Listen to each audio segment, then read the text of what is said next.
Hi, I'm Lindsay Reiser, and we are following breaking news. A California jury has thrown out Elon Musk's lawsuit against OpenAI and its top executives. They found that Musk waited too long to bring the suit, which alleges Sam Altman, on the right side of your screen, unlawfully enriched himself in the company that Musk helped create. CBS News senior business and tech correspondent Ling joins us now. So this was supposed to be about whether OpenAI, which was supposed to be this nonprofit, then became this for-profit company, and it was this sort of tit-for-tat between Musk and Altman. But in the end, the jury ended up throwing it out on something completely separate.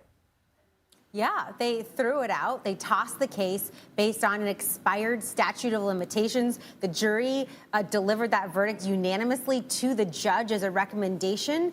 And now basically all of the reputational damage that happened over the past, several weeks, in addition to the evidence, all kind of moot. But we do know much more about how these two interacted, how their different leadership interacted to make decisions. But basically, essentially what happened here is Elon Musk filed this lawsuit back in 2024. The statute of limitations is 3 years, and the jury found unanimously that Elon waited too long to file this lawsuit, and that his allegations and his accusations had been well known prior to the statute, or further back than the statute of limitations. So essentially, had he filed the lawsuit earlier, maybe he would have had a better chance here. But they found him not liable on all claims.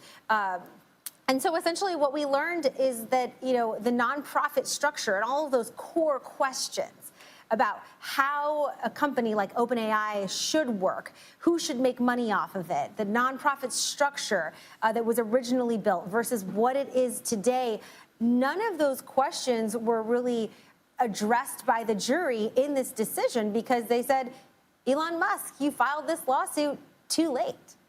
You said reputational damage. Who's coming out of here more bruised? Oh, it's hard to say. We heard from OpenAI co-founder Sam Altman, who's the current CEO. He was grilled on the stand about whether or not he's a truthful person.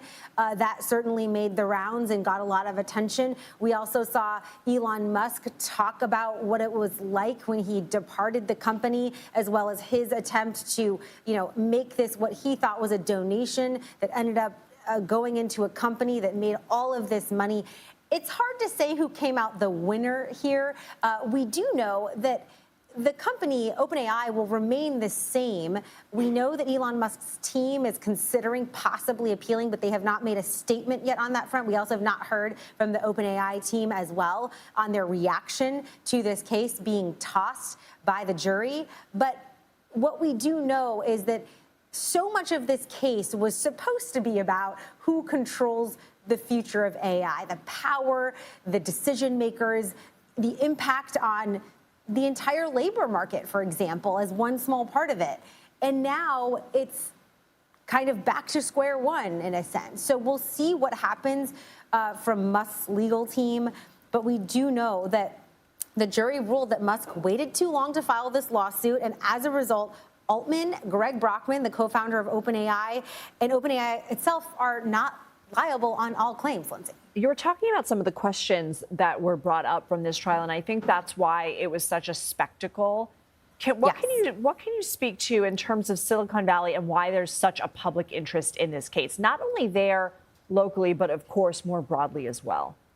There's two things happening right now, Lindsay. That you have two very powerful billionaires in a race, in the AI race, right? You have Elon Musk, who's running Grok. He's also trying to take his company public later this year. Then you have billionaire CEO Sam Altman at OpenAI, who's also planning to try to take his company public this year to the public markets. And so you have these companies who are competing for not only, the technology itself, but also money, right? And power and influence. The other bucket that we have reported on throughout this trial is who ought to have control over AI products and how they impact society, sort of the public good question, and whether or not, anyone in society should have, say, a quote, for lack of a better word, a vote in how AI impacts our economy, for example. And so you have the public good debate, then you had the power debate. And of course, lots of intersection on both of those fronts. But this issue here that we've been digging into is that this blockbuster trial was supposed to give us a little bit of insight into where that was going, what should happen, what a jury of regular people would think about that. We didn't get it. They tossed the entire case because of statute of limitations. So I imagine there'll be other legal challenges in the future, different than this one. We'll see if Musk's team appeals. But this could have reshaped the entire race for artificial intelligence. And instead, we're just back at square one. Yeah. What can you tell us in this case in terms of when the Musk-Altman relationship soured and how that played into the trial? It appears that it soured. It started going long before Elon Musk filed this lawsuit. So if you look at what the jury decided in their unanimous verdict, this lawsuit was filed by Musk initially in 2024. And so they said there's a statute of limitations of 3 years. And so you dial that back to 2021. But some of the discussion and the concerns and the red flags happened before 2021. And this, as a result, that is why this case has been tossed. So the relationship has been souring for quite some time. But we do also know that the valuation of OpenAI started shooting up and really skyrocketing, just before that 2024 mark, maybe a few years before that. And so as a result, the question is, why did Elon Musk file this lawsuit? Was the statute of limitations a concern here? It clearly was for the jury, and that's why this case has ended up where it is. But the time limit was very strict in the lawsuit. I mean, it's 3 years for a claim. And so as a result, we're looking at a situation where so many of the fundamental questions about where AI is going, how it's impacting people today in real time, those weren't answered. And it's a very different outcome than what we've seen from some of these social media lawsuits that we've been covering as well. Whereas you see they're trying to make these arguments and it's working. We're starting to see some of the outcomes in a substantive way. This statute of limitations, and it's out. It's done. Okay, we'll have to wait and see if Musk's team files that appeal. Jolene Kent, thank you so much. Let's go ahead and bring in CBS News legal contributor and professor at Loyola Law School, Jessica Levinson. So how does a case get this far only to be dismissed on a statute of limitations? How is that not something that would have been flagged earlier in the process before we get to jury deliberations?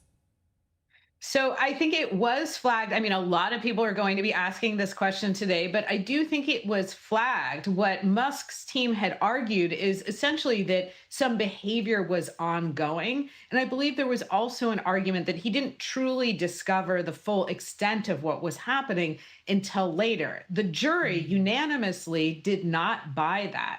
And so is there the situation where there could be a statute of limitations question and there's some argument about what did Musk know? When did he know it? Was there ongoing, quote unquote, bad behavior such that the statute of limitations was not started yet? And the answer to all those things can be yes.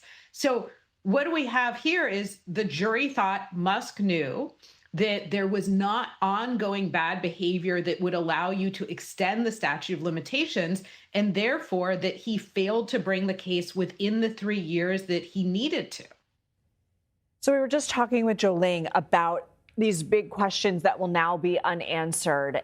Do you think that it is an inevitability that eventually there will be some case in the public domain like this that is a spectacle, that people are waiting in line because they want a front seat to history, where these questions will need to be answered?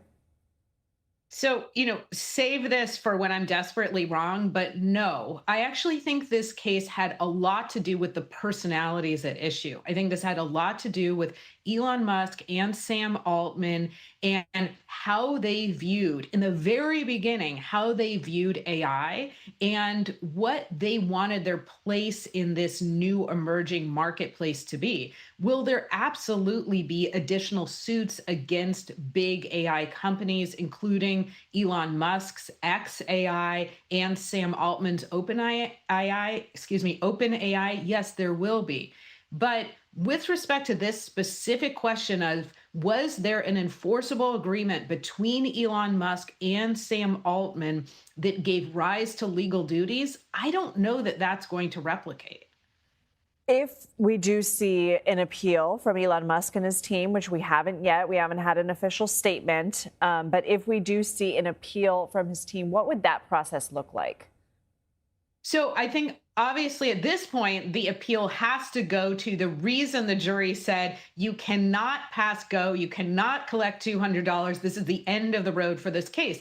And that's the statute of limitations. And I think what Elon Musk will argue is somewhat along the lines of what we discussed before. He'll say that he wasn't potentially fully aware of the wrongdoing or that it was actionable. He'll argue that Microsoft engaged in bad behavior and that that was ongoing and that allowed him to bring the case later. And so I think for the main part of the appeal, it has to go to the statute of limitations question. We, of course, should remind everybody that the judge does not, in this case, have to adhere to what the jury found. She's indicated that she likely will, but there's a slim, almost slim to none possibility that she says, I don't agree, and that this verdict, which is advisory, doesn't hold. Okay, Jessica Levinson, thank you so much for joining us on this breaking news. A jury tossing out a lawsuit from Elon Musk against OpenAI founder Sam Altman, dismissing it on the statute of limitations.